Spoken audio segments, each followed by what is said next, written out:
Bonjour et bienvenue sur l'Audace d'être moi, le podcast qui te donne des clés pour t'accomplir. Je suis Alexia Ferrantelli. Je partage avec toi des concepts pour élargir ta réflexion, des outils pour transformer concrètement ta vie, pour devenir la personne que tu as envie d'être, retrouver du sens, de la légèreté, de la joie de vivre au quotidien et offrir le meilleur de toi aux autres. Le podcast est disponible sur toutes les plateformes. Pense à t'abonner pour ne rien rater. Aujourd'hui, je vais te parler de l'effet cumulé. Au moment où je te parle, je suis chez moi, devant mon micro, et j'enregistre ce 37e épisode. On est samedi et je vais publier mon podcast dès que je l'aurai enregistré. D'habitude, je diffuse mon épisode plus tôt dans la semaine. Mais cette semaine a été particulièrement riche et dense et je ne l'ai pas fait. Et vous êtes nombreux à m'avoir contacté pour me signaler que vous n'avez pas reçu votre épisode et pour me demander si c'était normal. Et c'est ce qui m'a donné envie de vous parler de l'effet cumulé. Quand j'ai commencé ce podcast, peu de gens m'écoutaient. Je diffusais un podcast de manière constante chaque semaine. Si j'avais sauté une semaine, personne ne l'aurait remarqué. Personne n'avait pris l'habitude d'écouter l'épisode hebdomadaire de l'Audace d'être moi. Je n'avais pas encore d'effet cumulé. Mais si je n'avais pas continué à enregistrer mes épisodes, à les publier, il n'y aurait pas cette attente. Cette attente, cet intérêt pour mon podcast, je ne l'ai pas créé en faisant un gros événement, en criant fort, en publiant des articles dans la presse, en mettant une affiche géante. Je l'ai créé en enregistrant et publiant des podcasts chaque semaine depuis près de 9 mois. J'ai dû faire ce choix chaque semaine. Il aurait été facile pour moi de ne pas rédiger et enregistrer ces épisodes, mais parce que j'ai fait ce choix chaque semaine avec constance, j'ai maintenant ce corpus de travail cohérent. Et vous êtes toujours plus nombreux à m'écouter. Et de ton côté, c'est en écoutant aussi chaque semaine l'épisode que je publie que tu t'appropries de plus en plus les concepts que j'évoque et que tu constates peut-être que ta représentation des choses s'est élargie, que ta vie est devenue plus légère. Et tout ça, c'est le résultat de l'effet cumulé. Des petites décisions, de petits changements positifs réalisés de façon constante peuvent transformer ta vie de façon radicale. Je te parle aujourd'hui de cet effet cumulé parce que c'est comme ça que tu peux transformer positivement ta vie pour qu'elle se rapproche toujours plus de ce que tu veux qu'elle soit. Sur ce sujet, je te recommande le livre de Darren Hardy, L'effet cumulé, qui est un très bon livre sur le sujet. Il y cite beaucoup de recherches, donc il y aura peut-être des passages que tu n'auras pas envie de lire, mais c'est un livre qui a beaucoup à offrir en ce qui concerne ce concept. Ce que dit Darren Hardy, c'est qu'on attend parfois le grand changement. L'événement providentiel, le grand Big Bang. En fait, le changement en général ne se fait pas de façon spectaculaire. C'est l'effet cumulé de décisions, d'actions au quotidien qui crée un effet sur ta vie. C'est me mettre chaque semaine devant mon ordinateur pour rédiger un épisode, au lieu de céder à quelque chose qui m'apporterait peut-être une satisfaction plus immédiate. Les gros effets sont constitués de petites actions. Les petites décisions que tu prends chaque jour finiront par avoir un effet cumulé. Si tu manges une part de gâteau chaque jour, ça va s'additionner. Tu ne vas pas le remarquer sur la balance le lendemain, peut-être pas non plus dans une semaine, mais si tu manges une part de gâteau chaque jour pendant 1 an, l'effet cumulé sera significatif. Et c'est ça qui est important. On ne réalise pas forcément pourquoi on obtient l'effet qu'on obtient si on ne prête pas attention à l'effet cumulé. Si on ne prête pas attention à ce qu'on fait de façon répétée et qui aura finalement un effet significatif. Quand tu te couches à 23h un soir, alors que tu aurais eu besoin de te coucher à 22h30 pour être suffisamment reposé, tu dis que ça n'est pas bien grave. Mais si tous les soirs tu répètes cette habitude et que finalement il te manque une demi-heure de sommeil par jour, au bout d'1 an, tu risques d'être fatigué de façon chronique, sans réaliser que c'est ce manque de sommeil d'une demi-heure par jour cumulé qui t'a épuisé. Ces petits choix quotidiens insignifiants ne procurent pas une satisfaction énorme sur le moment.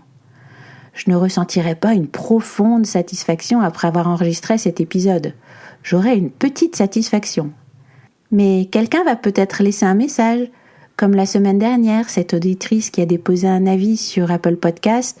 Merci, grâce à ce podcast, je me sens grandie, j'apprécie et je me sens plus légère.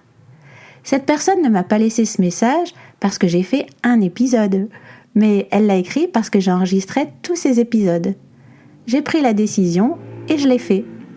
J'ai fait la chose que j'aurais tout aussi bien pu ne pas faire. Ça ne semblait pas si important dans l'instant. La demi-heure de sommeil en moins ne semble pas significative. Prendre un temps d'échange chaque jour avec mes enfants quand ils étaient plus petits, leur lire une histoire le soir, jouer avec eux, les écouter, ne semblait pas significatif. Quand on comprend que ce sont toutes ces petites choses qui semblent insignifiantes qui comptent, on peut commencer à regarder notre vie différemment. Tes journées, chacune de tes journées construisent ta vie. Alors regarde ta journée. Évalue tous les choix que tu as faits aujourd'hui. Si tu fais les mêmes choix tous les jours, quel sera le résultat ? J'enregistre un podcast aujourd'hui et je vais probablement le faire toutes les semaines pendant l'année qui vient, sauf pendant les vacances. Dans un an, j'aurai exploré, je me serai approprié et j'aurai transmis une quantité de concepts et d'outils de développement personnel fantastiques. J'aurai l'effet combiné de quelque chose de beaucoup plus grand que ce que j'aurais pu imaginer en une seule décision. C'est juste beaucoup de décisions. Décider de faire ce podcast est une décision, puis il a fallu 37 décisions pour faire ces épisodes chaque semaine. J'ai fait le choix insignifiant et significatif de faire cet effort chaque semaine. J'ai maintenant un public très fidèle, j'aide de plus en plus de gens au travers de ce podcast et de l'accompagnement que je propose aux auditeurs qui veulent aller plus loin. Il y a un domaine où l'effet cumulé peut être vraiment significatif sans qu'on en ait conscience. C'est le type d'information que tu envoies à ton cerveau. J'avais l'habitude d'écouter les actualités à la radio tous les matins dans la voiture en conduisant les enfants à l'école. Et j'ai remarqué que ça ne nous mettait pas particulièrement de bonne humeur. L'actualité consiste en grande partie à nous raconter toutes les choses qui ne se passent pas bien.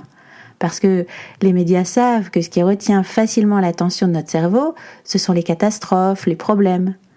Une émission d'information ne nous dit pas « Hey, des milliers de personnes ont pris l'avion aujourd'hui sans problème !» Nous n'avons pas été en guerre sur notre sol depuis 70 ans. Martin est rentré de l'école et il a pris son goûter. On n'entendrait jamais ça à la radio parce que ça nous ennuierait.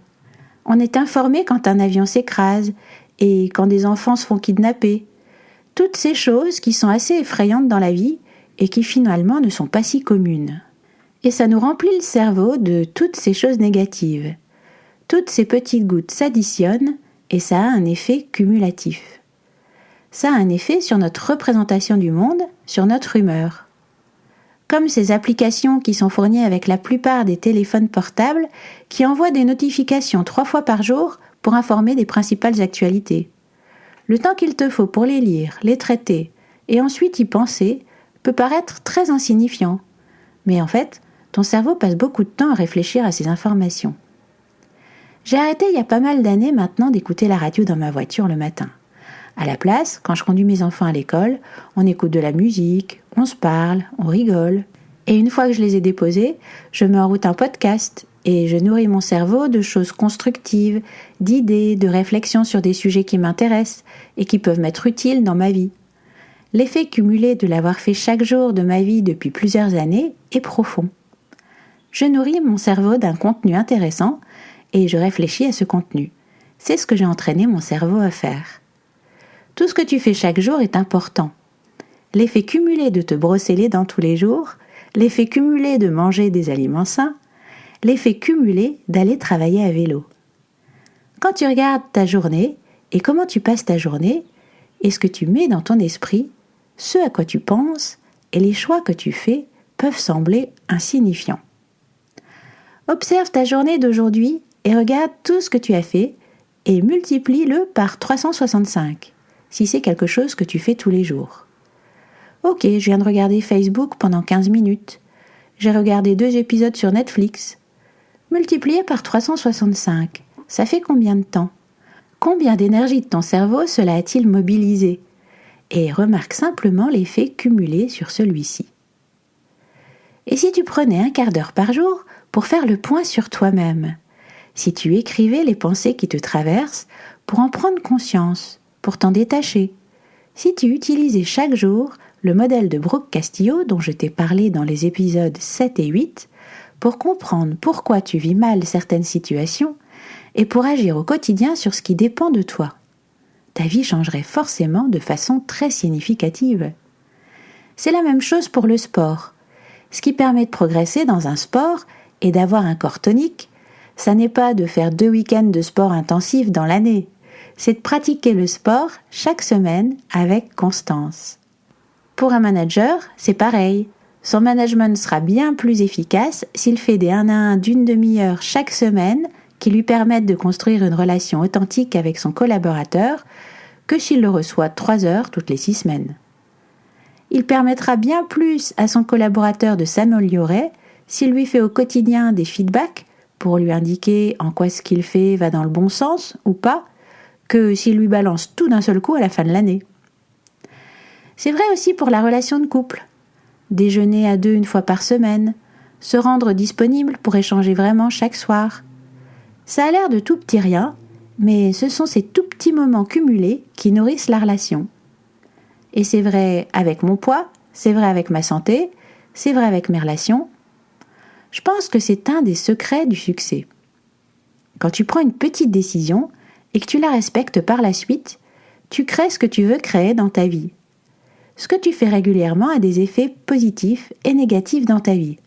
Si tu regardes ta journée comme si peu importait ce que tu choisis aujourd'hui, tu manques l'occasion d'un effet cumulé.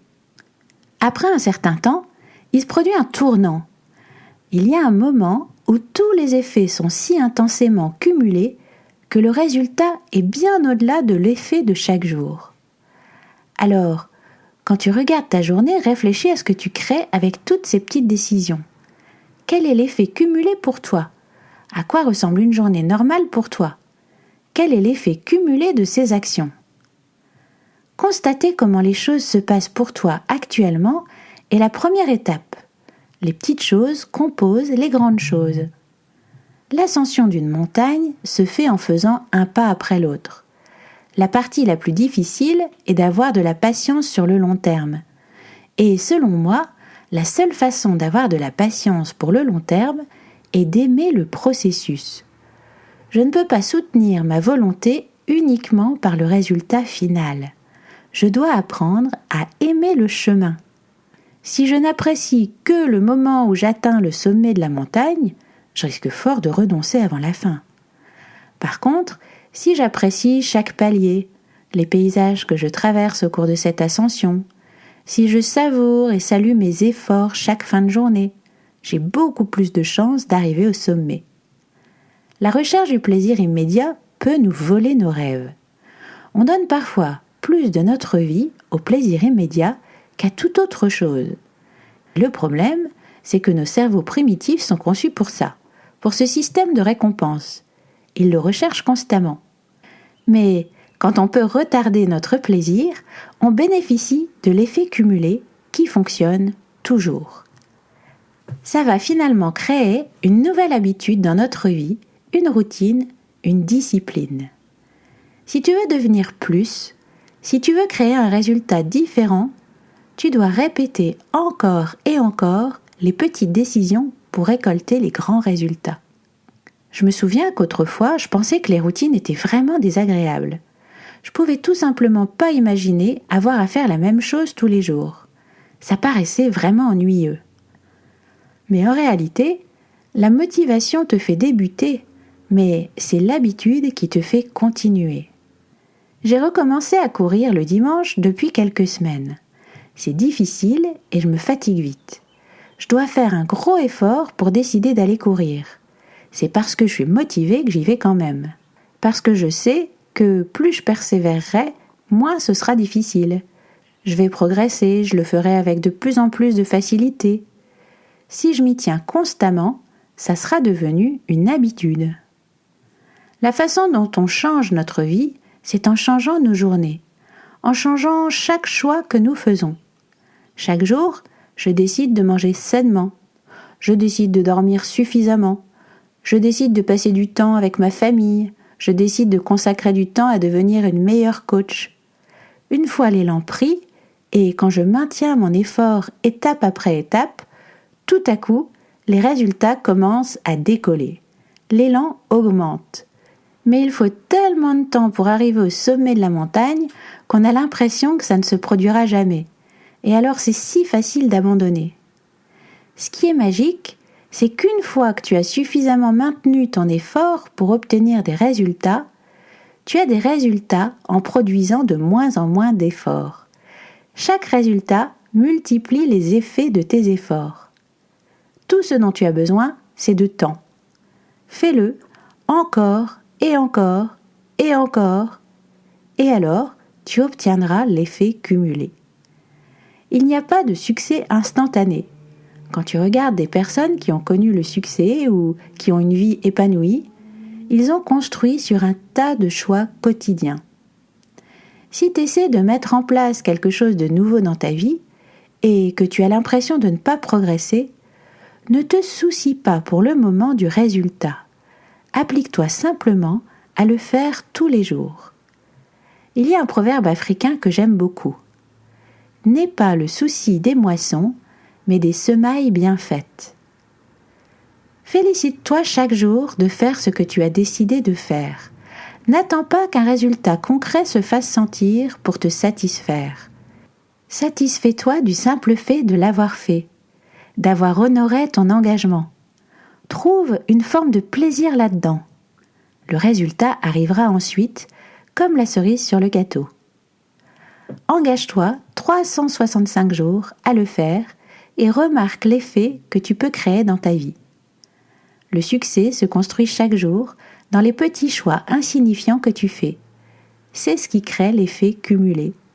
Les petites décisions que tu prends chaque jour, les petits changements positifs que tu réalises de façon constante peuvent transformer ta vie de façon radicale. Alors voilà ce que je te propose aujourd'hui. Réfléchis aux choses que tu fais et dont tu peux constater maintenant l'effet cumulé. Peut-être que tu lis tous les soirs, peut-être que tu ne fumes pas, peut-être que tu fais une promenade tous les jours. Que fais-tu régulièrement qui a un effet cumulé positif ou négatif ? Peut-être que tu te réveilles tard, peut-être que tu regardes Netflix 3 heures par jour, peut-être que tu ne prends pas le temps de voir tes amis, peut-être que tu ne fais pas de sport parce que ça n'a pas d'importance aujourd'hui. Choisis une chose que tu aimerais changer dans ta vie. Que peux-tu faire aujourd'hui en lien avec cet objectif qui importe peu aujourd'hui, mais qui aura un effet cumulé à l'avenir? Si tu veux t'approprier les outils que je te présente dans le podcast pour devenir ton meilleur allié dans ton cheminement personnel, si tu veux aller plus loin et avancer en confiance, plus rapidement et de façon structurée, sache que je propose un programme d'accompagnement. Je travaille avec un très petit nombre de personnes parce que c'est un suivi vraiment personnalisé. Si ça t'intéresse, laisse-moi un message sur la page contact de l'audace-d'être-moi.com.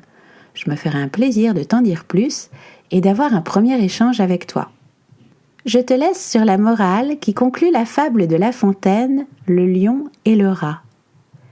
Patience et longueur de temps font plus que force ni que rage. Tu retrouveras cet épisode sur le site l'audace-d'être-moi.com, tout collé sans apostrophe. Tu peux t'inscrire à la newsletter et recevoir en cadeau les outils d'auto-coaching. Si tu ne l'as pas encore fait, abonne-toi avec l'application de ton choix pour recevoir ton épisode gratuit chaque semaine. Si cet épisode t'a plu, pense à laisser un avis sur Apple Podcast. Ça te prendra 1 minute et ça m'aide énormément à me faire connaître. Merci. Et si tu penses que ça peut leur être utile, partage avec tes amis. À bientôt!